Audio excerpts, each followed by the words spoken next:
Okay, so we got our next video here on sample proportion. This is video 3, and we're talking about large populations, and that'll bring us on to the mean and the standard deviation for the sample proportion. So our learning goal is to demonstrate that the parameters of the sample proportion are given as this. The mean is p, and the standard deviation is the square root of p times its complement over n. Last time we looked at a small population, and we looked at a very simple case here, and we looked at a situation where there were 10 balls and there were 6 blue and 4 red, and a small population of only 10 elements there. So we looked at the population in terms of what's the probability of one blue ball in the sample. And we used NCR, our theory based on selections. And the probability of this basically, sample proportion equals a quarter. What's the probability of that? And we used our NCR. It was 6C1 times 4C3 over 10C4, because we had to choose 1 blue from 6, 3 reds from 4, over a total of choosing 4 from 10 total ways of choosing, and that boils down to 4 over 35. Okay, and that's okay for a small population, but things are quite different for large populations. So let's have a look. So let's suppose we have a situation where we have a whole country, okay, and this country has got 70% of its citizens have had at least one COVID-19 vaccination. Okay, so that's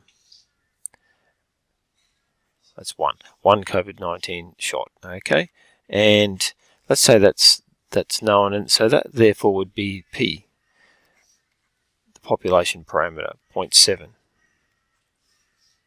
Now, because we're talking about a whole country, the population is so big that basically we make an assumption, okay, an important assumption.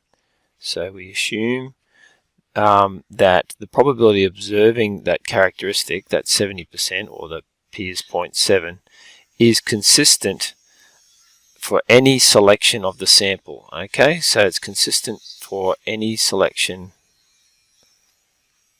of the sample. Okay, so for any of the selections we care to make, okay, for any samples. So again, we consider that little p is 0.7 in a big population. Okay, so that'll be true for any selection of the sample, of any of the samples we care to make, regardless of their size. NCR won't work with this. Okay. And one thing I forgot to remind you of last time was n equals a quarter. Okay, and that's why, sorry, n equals 4, and that's why p hat was a quarter, because it was 1 ball out of 4 chosen. So we're looking at n equals 4, and we'll look at it for this example we're doing for large populations as well. So I'll add that in there. So n equals 4. We'll take a sample size of n equals 4. What we're going to tap in instead of using our selections is Bernoulli trials. And binomial distributions, therefore. And that's work we've done before. So go back to those videos.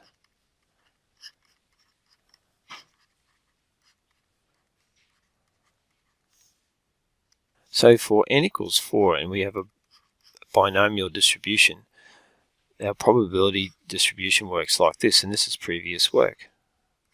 So it's with 4 trials total, or four chosen total, we have 4cx, or I've replaced the x with the r because we use x typically with our binomial distributions, and it's times 0.7 to the x times 0.3 to the n minus x, and n is 4 here, so it's 4 minus x. Okay, and that's how we work that out. Remember, x is an integer between 0 and 4.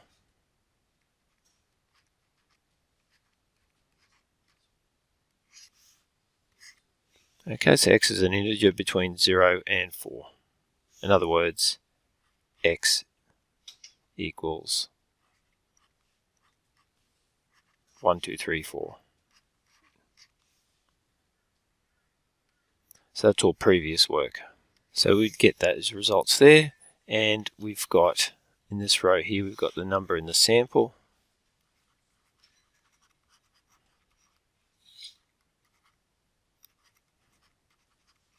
Okay, which relates to x, and then we've got the proportion in the sample, or the sample proportion, which we know is p hat, little p hat. Then we've got the probability.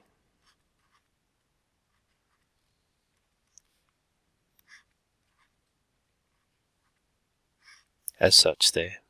So another way of writing the above would be to use these symbols that you see here. So to look at the mean and the standard deviation, so to look at the mean and standard deviation, we first need to remember definitions from our discrete random variables, or discrete random variable distributions.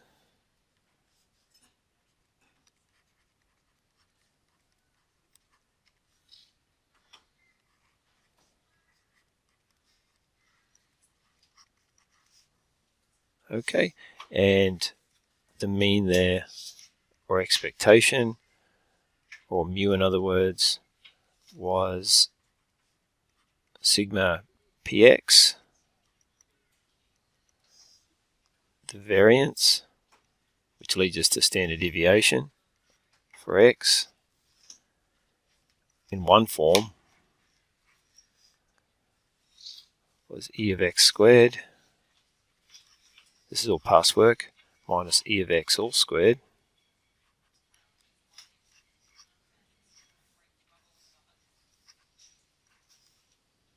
So looking at all these values, and just remember, keep a bit of an eye on that table there, okay, we can see that to get the mean, we can see the development of the following sequence. Okay, the mean, we have the formula there, and basically it all comes out as 0.7, which was, you remember, which was lowercase p, okay, the population proportion, or the 70% probability that we would see that characteristic in any particular individual for that COVID shot for the entire population of that country. So it comes out as the same thing. All right. If we did all that work to find the standard deviation, note that we would get that, and we're going to have a look at that again in a moment. But the question I ask, is this always the case? If we do this, do we always get little p for large populations? Well, yes, we assume that for a big population taking a random sample of size n, we can assume that the sample proportion variable is x over n, where x is a binomial random variable, okay? And so we can assume that, and we can determine the following formulas from all that.